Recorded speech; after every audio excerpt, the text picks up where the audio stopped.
Brazino, and I'm the producer of Cockpit Council. Welcome to Tim's Take, where Tim gives his take on current events and questions from you guys, the audience. Let's dive right in. Do you have any advice on crisis management from the perspective of a legal leader?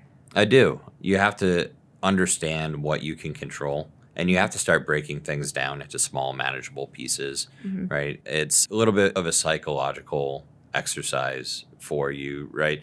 It's kind of like someone who's never run long distances before or in many, many years. You don't necessarily just get up and say, I'm going to run a marathon and then go run 26 miles. Like the first step is getting up off the couch. Maybe the next step is putting on running gear, and the next step is going outside, and the next step is running down the block, right? And you break things up into manageable pieces.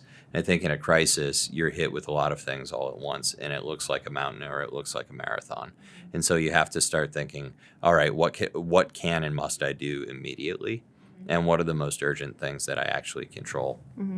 You think about a crisis scenario where you do have a lot of media interest, and obviously your executives are going to be heavily focused on what's happening in the media.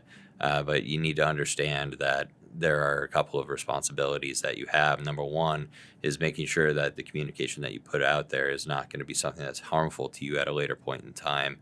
And two, no one likes the story, and no one's going to publish the story that's, hey, we were wrong when we broadcasted this earlier, and actually that person that we said was a villain is a great human being or a great actor or otherwise. It takes a long time to change a public narrative. So while that creates a sense of urgency, it's really important for you as a legal leader to understand like what you can and should control immediately. It's also important to know when and how to rely on your own team, your existing in-house team, and when to start bringing in outsiders to help you manage the situation. If you find yourself in a crisis situation, you're going to find yourself with thousands of friends who are here to help you, meaning here to charge you a whole lot of money because they know you don't have any idea what you're doing.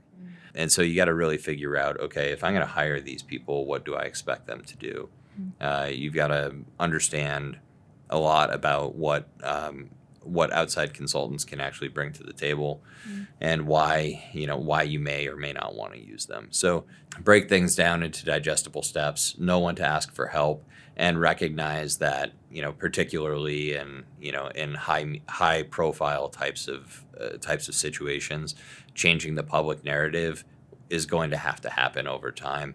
You're not just going to be able to get out there and prove that you're right, and then the whole world says, oh, wow, you were right. Right. It's so rare that happens. So that's how I would think about it. Awesome. Thank you for listening to Tim's Take. You can send your questions to cockpitcouncil@linksquares.com.